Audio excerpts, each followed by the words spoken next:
and good evening to our fellow listeners and followers. Today is Sunday, March 3rd at 8:28 p.m. This is Federico Lines of States Rights Radio and Seth Hancock of Seth Hancock Reports. In tonight's episode, we're going to be discussing the two populist demagogues playing tribalist politics on a sovereign state's border. Essentially, we have both Joe Biden and Donald Trump traveling to Texas to, play the circus clowns in the circus that is politics. Oftentimes when I think about the border stuff, we never address the real problems, which is all the free stuff and all the magnets that are drawing people here. And we just have this hyper-focused thing on the border and nothing actually gets addressed. But, that's politics in a nutshell today. That's right, Seth. I think the headline for tonight's episode is true, where you have one side of the spectrum, one side of the tribe being sympathetic to the migrants, and then you have the other side of the tribe being sympathetic to law enforcement and treating migrants like if they're animals. That side being the Republican side, Donald Trump, and the other side being Biden, being sympathetic. And yet again, it's this tribe that we've now said that, we've come to the decision is which side of the federal government you want to have. You want to have a sympathetic federal government and a spending federal government to this, or you want to have, again, a aggressive and spending federal government on the other side. And it is quite unfortunate to see this because when I saw both of them on the border, I go, why are they there? This is Texas' problem. This is Texas' problem. This is New Mexico's problem. This is Montana's problem up with Canada. It's a border that belongs to the sovereign state themselves, not to the federal government. When are the people going to listen? When are people going to understand this? So it just makes me mad when I see that. And it's just, but before we get to the tribalism that is the federal government, what they're doing now, let's kind of dive into the Texas law that's enforcing their own immigration law and see who is right and who is wrong. So, Seth, I'll let you go first on your findings on the Texas law if you made some research, but we'll go from there and see what you agree and don't agree. Yeah, well, I know what I just found out before we started on the air tonight was that a federal judge has blocked a new Texas law that grants state police the power to arrest people who they suspect of illegally crossing the U.S.-Mexico border. It was Senate Bill 4, which was signed by Governor Abbott in December, was expected to go into effect on March 5th. But a U.S. district judge has ruled that it violates the U.S. Constitution's supremacy clause that grants the federal government sole authority over immigration matters. That we might have a disagreement with, but I might also have a disagreement with the Texas law itself, because I haven't. I'll admit I don't have all the details on the law itself, but I'm always cautious when they claim power for the police to arrest people over mere suspicion. Suspicion is not a crime. So we've got to make sure that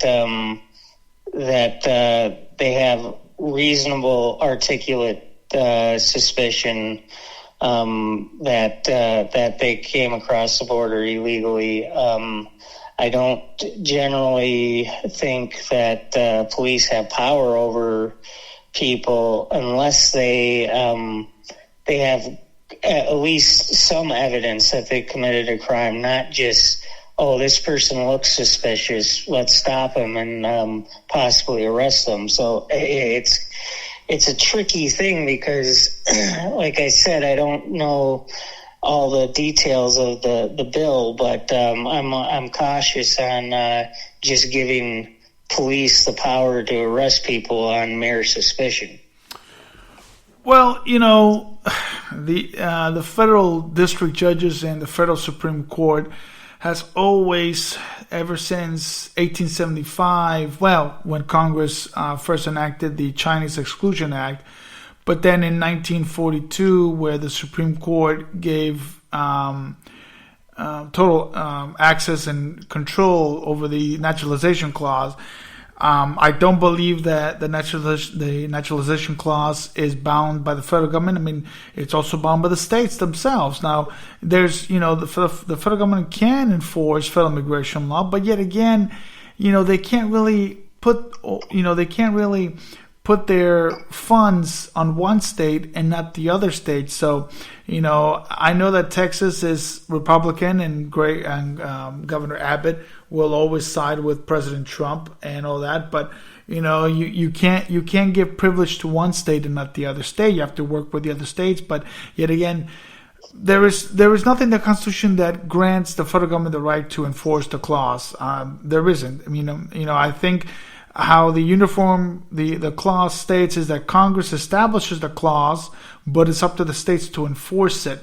And, and yet the federal government can enforce it as well, but states don't have to follow what federal immigration law is. So with that being said, this new Texas law, I kind of did read it, and I did not see that there's any state enforcement on federal immigration law.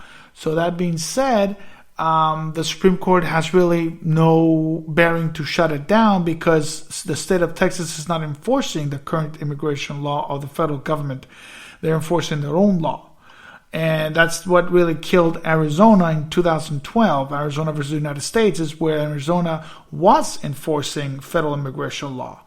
And remember the old words of James Madison, the father of the Constitution, is that, states have a right to refuse to cooperate with any federal unit officials. And this is one of them. So, if Arizona did not have to enforce federal immigration law, that law would still be on the books because they're not taking part in that enforcement of that law of the federal government.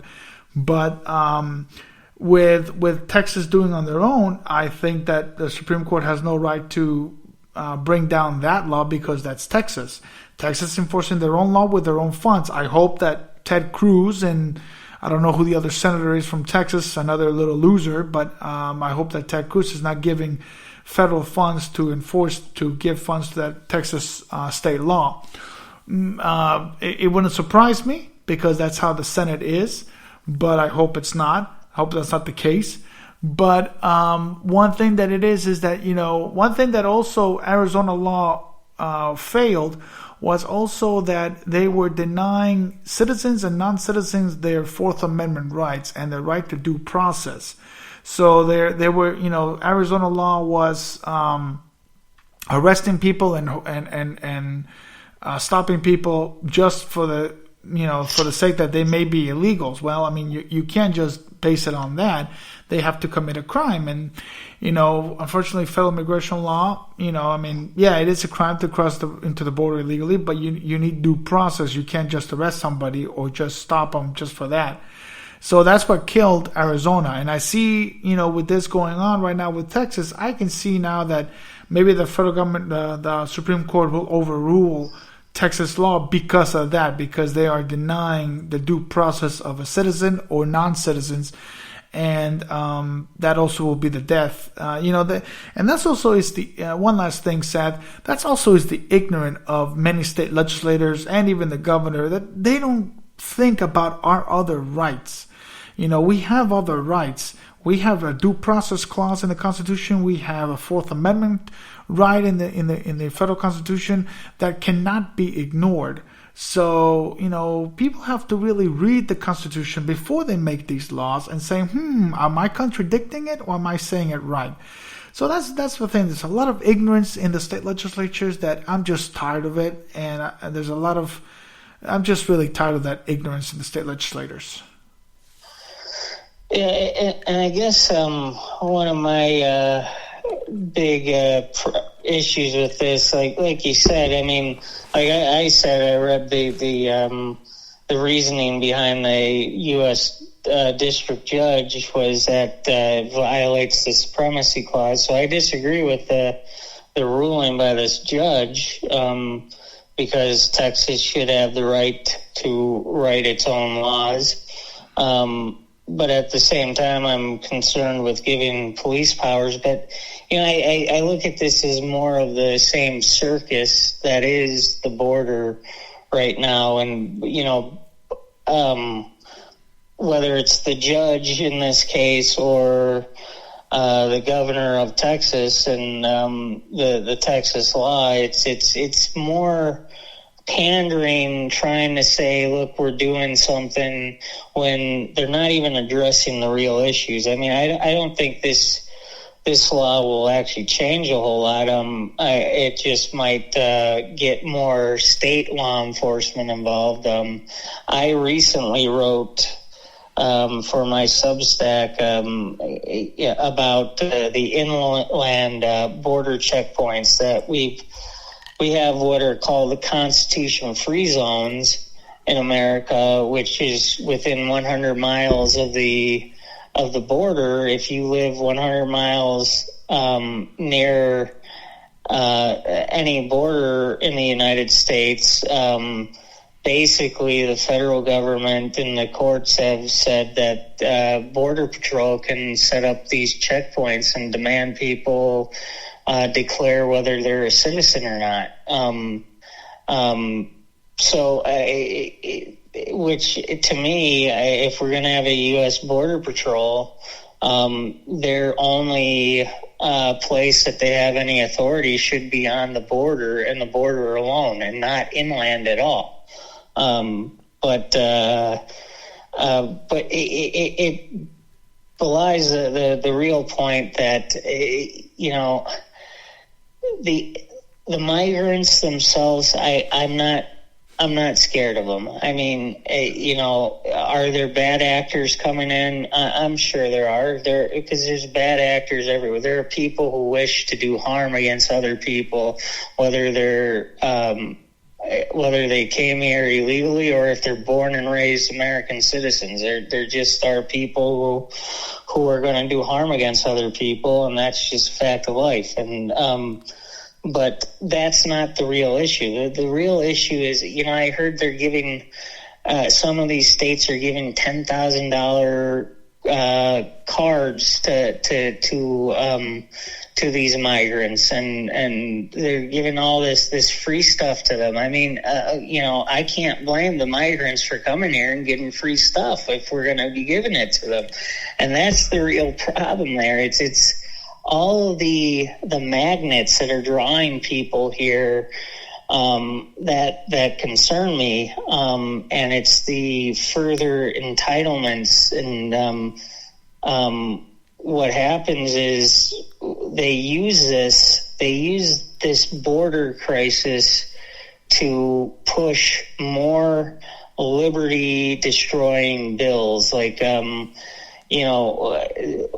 both the Democrats and Republicans love the idea of this smart AI wall that collects all this biometric data.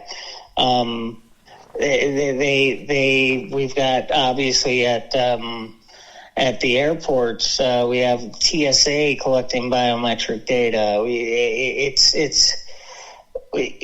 What's happening is we got this circus that's going on while both parties are working together to destroy our liberties, and we're distracted from that because we're looking at the migrants, and we're supposed to be afraid of the migrants. Well, they're not the problem. It's our government. It's our government trying to destroy our liberties. Yeah, no, that's good points that you've brought up. One point I would bring is first I'm going to bring up the Supremacy Clause, where, again, here comes people misinterpret the Supremacy Clause as well as the Commerce Clause or even the Naturalization Clause. And I know that we this country no longer has the Articles of Confederation. I know the Articles of Confederation make the states a bigger power than the federal government. I still think that with the new Constitution, federal government does not have that much power. But yet again, you had the Alexander Hamiltons, the Daniel Websters, even the John C. Calhouns give that power to the federal government. And people misinterpret the Supremacy Clause and the Necessary but Proper Clause and all that. And if Texas is not enforcing one aspect of federal immigration law, then it doesn't affect the Supremacy Clause because, yes, federal immigration law, as long as it's constitutional, it's the supreme law of the land. If it's not, then healthcare should not be made constitutional. It's not the supreme law of the land. It's unconstitutional. But I have a big beef where people don't know how to read and write and read the Constitution. It's so simple to comprehend the Constitution.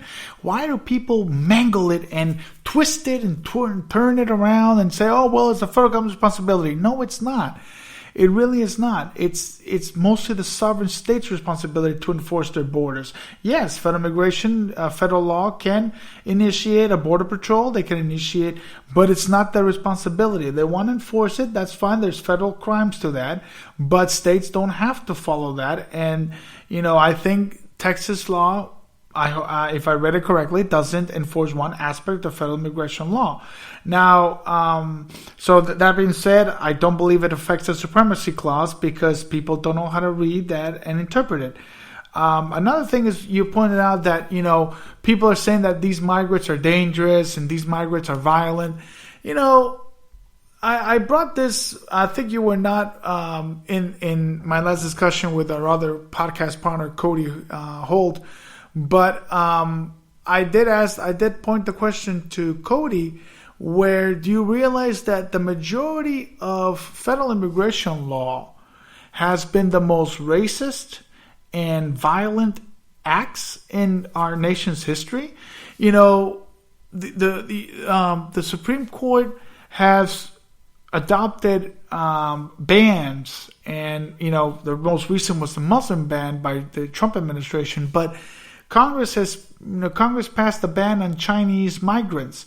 And, in 1889, the Supreme Court decided on Che Chan Ping versus the United States, 1889, and the Supreme Court Justice Stephen J. Fields said, to preserve its independence and give security against foreign aggression and encroachment is the highest duty of every nation.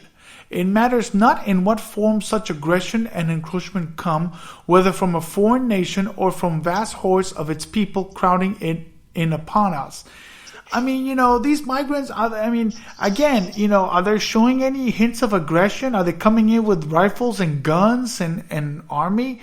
No, I mean, it's just blatantly racist and violent to even propose such a ruling like this. You had the Chinese Exclusion Act, you had the Japanese internment camps, you had the Muslim ban, you had the Patriot Act, where it really violates our individual rights and our Fourth Amendment rights.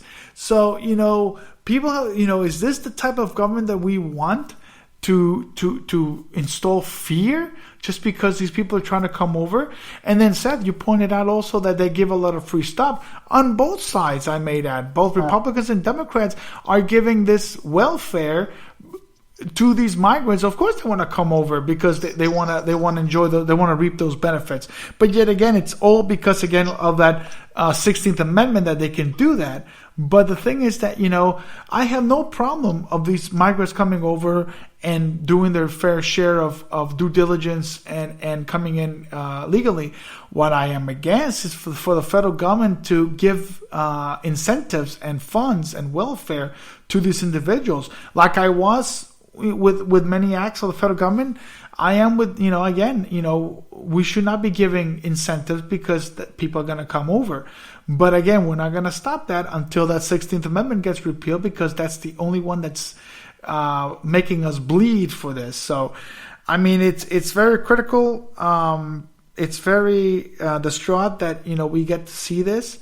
But also keep in mind, folks, that the real racists, the real antagonizers is the federal government. It's not the sovereign states. The federal government has made more racist laws against, even within our own people. Segregation laws was also installed by the federal government, the fugitive slave law. So, the federal government is not our friends. Never have been, never will. I rather find not currently with my local state government of DeSantis, but I rather trust more the local government. Well, I contradict myself there, said, because I just put a militarization of local police. You know what? I don't trust any government, plain and simple, because we have really made a mockery of what this country is. Well, and that's the real thing. I mean, the big problem is, this reliance on saying it's the U.S. supremacy, the Constitution supremacy clause. And I see it in so many aspects, from, covering local government myself, that there is no local control anymore because they want the federal money.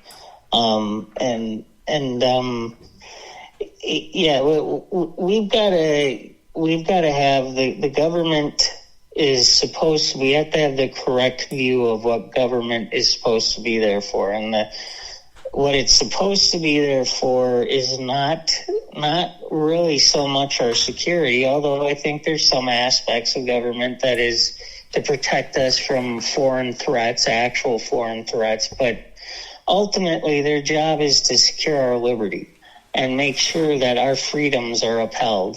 And everything that's happening when it comes to the border stuff, it always seems to violate our liberties. And it's things that are ultimately going to be turned around on the American people. And I look at like your state of Florida. I wrote about last year sometime they passed mandatory E-Verify, which, understand this, that what E-Verify says is you need to get permission from the government to get a job. And I just consider this, that if people come over here illegally, they're going to find jobs where the employer is going to pay them under the table. E-Verify has been around for a while. A lot of states didn't mandate it, but they had the system up where allowing employers to do this. But this is not the solution. The solution is to the problems that people can come up with from the migration is, no more free stuff. And I, this is the thing that bothers me, is I'm opposed to free stuff being given to people who come here illegally, as well as to American citizens born and raised here. I am opposed to the government stealing from one American and giving to another person for whatever reason. This is what, and like you said, that goes back to the 16th Amendment, goes back to the creation of the Federal Reserve, where they can print money at will, and that's the issue. And that's the issue on so many of our issues. It goes back to that 16th Amendment. It goes back to the creation of the Federal Reserve and fiat currency. And nobody ever wants to discuss that issue. They want to focus in on these, political theater, political circus aspects. And, like we started this episode talking about both Trump and Biden visiting Texas. I found pieces by both sides. One criticizing Donald Trump because there was a member of the National Guard who was behind him at his speech, and then another one from a conservative website, about how Border Patrol is mocking Joe Biden. And this is the level of discourse where it's all, everything is centralized discussions around the circus clowns, Biden and Trump, while we never discuss the real issues. No, that we can, talk about this campaign tribal war right now that is occurring, that, we have Trump mocking migrants and not helping them, and then you have Biden helping migrants and also praising the Border Patrol agents, but really not doing anything. It's very frustrating to see both sides play this tribal war game, especially in campaign season. It just really, I just want to puke because I just hate it on both sides. But one thing also I'm going to point out, and I think I lost my train of thought. It was with tribal war, but it was something else that. What was something you said when you were saying your first statement? About E-Verify and yes. E-Verify. Yeah, you mentioned Florida, the state of Florida passing a state immigration law enforcing, again, the federal immigration law of E-Verify. That, again, is, states are not there to enforce. States are not there to cooperate with federal immigration or with federal union officials, no matter what it is. So, for the state of Florida to enforce E-Verify, state of Florida can create its own E-Verify and do that. It just happened in Kansas in 2020, where Kansas had an I-4 form, similar to the IRS I-4,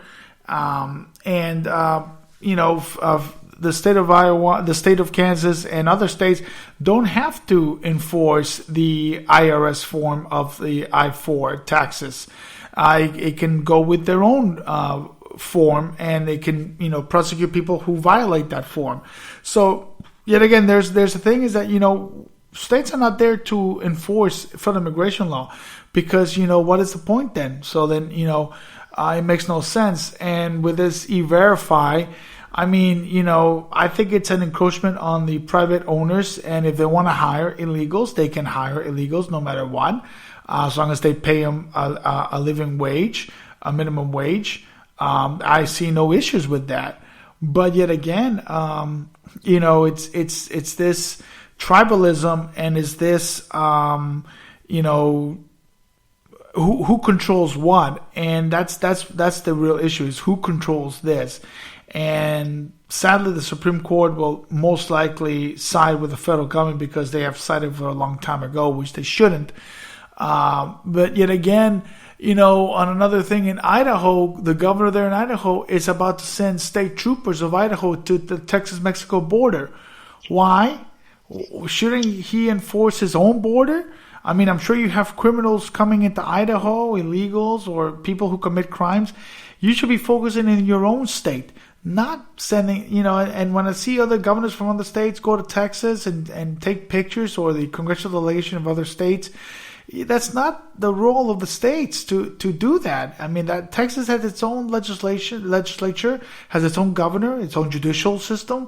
So, it's Texas' problem. It's Texas' problem. It's New Mexico's problem, Arizona's problem. It's every other state but the federal government's problem to do this. So I just, again, find it so unnerving to see this. And then, of course, you see the MAGA Trumpers all happy and hyped up that Trump is down there, and then you see all the Bidenites that they're happy Biden is there, and I'm like, oh great, the charades of 2024 have just started. And it's really annoying. And one thing that also you point out is that I also oppose welfare for citizens and non-citizens. I really do. I will not back any bill that consists of pork spending. And I know I've said this before, and I'll say it again. I'm not opposed to the 1964 Civil Rights Act. I I support it I support that bill very much so because I think it was necessary. What I don't support, and this is the reason why Barry Goldwater and two other Republicans voted against, not along with the Dixiecrats, is that they attach federal funding to it. The same thing with the ERA. I don't oppose equal rights amendment. If we want to be equal to women, that's fine. It's all fun and dandy. What I don't want is federal funding attached to Planned Parenthood or other organizations of that in the same issue. That's what I'm opposed. But yet again, we're going to see that because Congress has that authority, and it's very sad to see that. But we have to stop with this campaign tribalism and campaign crapola of both sides seeing which one is more popular, which one can, have more likes on YouTube. Enough already. Just have somebody enforce the border. Let it be the state of Texas. Federal government get out and let Texas do it. Yeah, and also get involved locally, because this is kind of what I want people should be focused on is are there problems stemming from migration and from the borders being fairly open? I believe there are, but do not let the fear allow you to support liberty-destroying solutions, which aren't solutions at all. They just make things worse. Do not support both the Democrats and Republicans destroying our liberty for the sake of fake security. It says, I think it was Ben Franklin who said those who would trade liberty for security will have neither. I look at things like there's a case that's going on. I don't know too much about it, but where a woman was killed by an illegal immigrant, and the prosecutors basically let the guy off.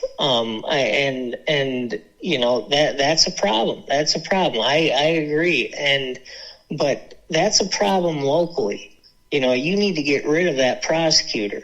You need to get rid of the people who are letting people who actually broke the law and killed somebody, go free. You need to act locally and get that prosecutor removed who refused to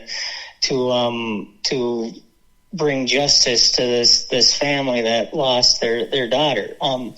But what happens is we get these types of cases, and then we make this big mainstream media, national debate off of one local case, and then we demand that the federal government take action. Well, that's the wrong thing to do.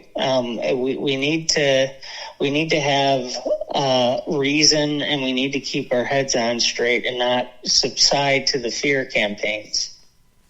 Yeah, and you did point out to support your local system and your local authorities. Now, I'm all for supporting your local police. I don't want to support your local military police.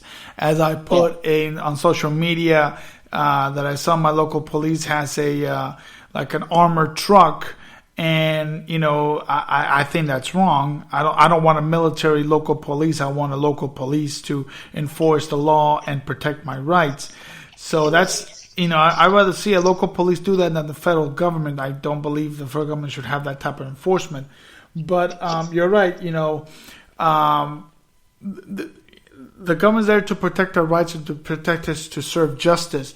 And this prosecutor that happened is, if he didn't protect that victim's rights or his family's rights, then that prosecutor should be let go or reassigned to somewhere else. But it's a flaw it's happening. Whenever there's a bureaucrat like that, and it's unfortunate, but it shouldn't happen. So we should learn from those mistakes. But to give it to the federal government, No, that's even a bigger mistake because the federal government is not going to enforce it. In a small speech that one of the greatest justices of the Supreme Court, may rest in peace, Antonin Scalia. I really admired him more than Justice Alito. I think Scalia was more of a federalism guy than Alito.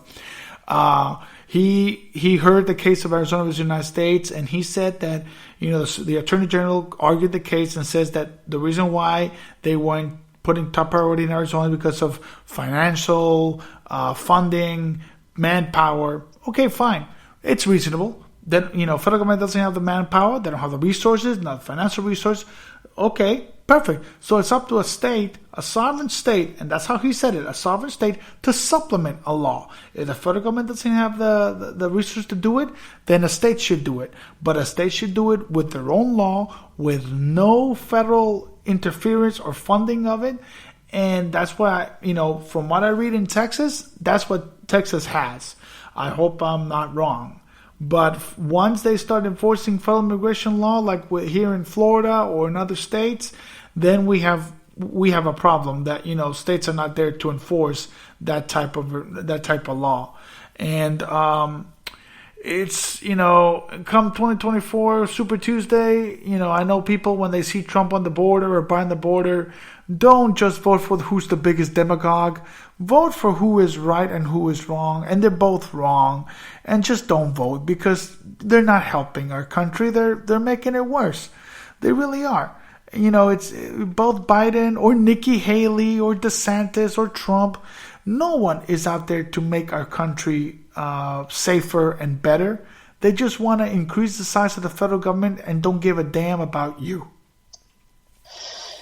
Yeah, and just to make a point, too, on the militarization of local police, that only happens because of the federal, basically, partnership. Like I keep on saying, there is no local control because the local government, state governments, and federal government act as partners rather than checks against each other. I mean, we always talk about checks and balances in government, and we think of, the legislative, judicial, and executive branches, but we should also talk about the checks between local, state, and federal government. They're supposed to be separate entities, but we have the militarization of police because the federal government is basically selling surplus to the local governments for next to nothing. And, there's these police departments that are in these big military style vehicles, like you mentioned, at an extraordinarily discounted cost. Vehicles that the local police would never in a million years even think about buying if not for the fact that the federal government is basically giving these vehicles away. So that's a big problem with our entire system, how the federal, state, and local governments act as partners rather than checks against each other's limited power. Are you there, Seth? Yeah. Oh, okay. Did I lose you? I don't know. Okay. No. If just to make a point, you're right. Right now, the federal, state, and local have partnered up, and here in Florida, it's very common. There's a sheriff up there in Lee County, Florida, where he has partnered with ATF, ICE, DEA. And, we're not supposed to cooperate with the federal government. There's nothing in the Constitution that says states have to cooperate with the federal government. There's no need to. And, you're right. One thing that you pointed out with this, that the federal government sells these armored vehicles and whatever at a lower cost, reminds me after the First World War, the United States Army had a surplus of Thompson guns, the Tommy gun, and they sold it to local enforcement. And of course, the majority of that gun was used to combat bootleggers. And yeah, they targeted criminals that were bootlegging, and as much as I despise the 18th Amendment, but they were targeting bootleggers and criminals, but also innocent civilians got killed by the Tommy gun, and that's militarization of our local police department. And you're right, they should serve as checks and balances against each other. They should not be cooperating. They should, each state has its own laws, and they should not be that intuitive and friendly with one another. So I have a big beef on that. And again, with immigration, they shouldn't be riding coattails together. And I just think it's sad how we've become that we are now cooperating fully with the national government where we don't really have to. I mean, again, if people would just read the Constitution and the writings of James Madison, the man who wrote the Constitution, there's nothing that says that we have to cooperate with the national government on any issue whatsoever. So, it's back again with the ignorance of people that they don't understand when they read the naturalization clause, the commerce clause, the supremacy clause. They think, the supremacy clause, yeah, it's federal law, it's preempts state law, and so it's supreme. It holds more water than state law. Not necessarily. One thing where supremacy law is the federal law is, for example, against segregation laws. Their federal law preempts state law because there's a constitutional article about equal justice under law. So, again, if people would just read the Constitution, we wouldn't be in this battle of constant, entanglements and crapola. I remember, I pointed this story out is that somebody asked me what my thoughts are about affirmative action. And I said, well, we wouldn't have affirmative action if people would have just read the Constitution. We wouldn't have affirmative action or this debacle of affirmative action. If people would have just read the Constitution, they would see that affirmative action as well as segregation laws was unconstitutional. So that's my take on it. Is that read the Constitution, read what powers. I'm a man of Articles of Confederation. I think that was a good first Constitution, but now we have this one where the principles are the same. It's just a different Constitution, but the principles are still the same. State power, in certain cases, preempts federal law, and we should really understand that. Federal law is not supreme. It's not always supreme. State law is supreme, and it really is more supreme than federal law. So read it, and don't just take the word of the Supreme Court or whoever or Biden or Trump. Read it for yourself, and don't be ignorant. Yeah, and also, you brought up affirmative action and earlier discussed, the different immigration laws that targeted specific groups like Chinese immigrants and stuff like that. We also need to, the one area where equality really matters is equality under the law. And what we should have, whatever our laws are, they should treat everybody equally.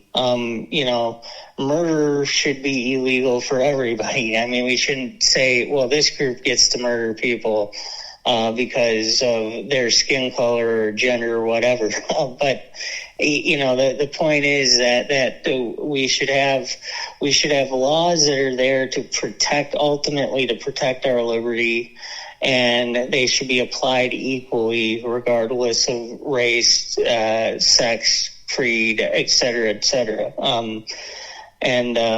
That's, we need to have level heads when we discuss these issues. And, unfortunately, the circus devolves into the tribal warfare and everybody loses their minds. And that's what we need to combat. Yeah, and another thing I want to point out is that you mentioned equal justice under the law. As much as if this person, whoever it is, commits a very aggressive and despicable crime, that person deserves, because if that criminal loses its due process clause, then we all lose that due process clause, and I don't want that. I mean, if this person is guilty and you have the evidence for that, then take it to court, take him to court, prove that this is the right person that you have, and then we'll let the jury of his peers or her peers decide. But don't just assume, he's guilty because of his skin color or because of his, national origin or whatever. No, that's not how this country is established. I just saw something on social media where a French Muslim, started to criticize the French government, and so the French police arrested him and deported him to Tunisia, to his home country of Tunisia. And I said, wow, looks like the French government has no due process. I don't want that, because then it would affect me, and that sets a precedence. No, I mean, let him have his day in court, let him prove his innocence, and the prosecution to prove his guilt.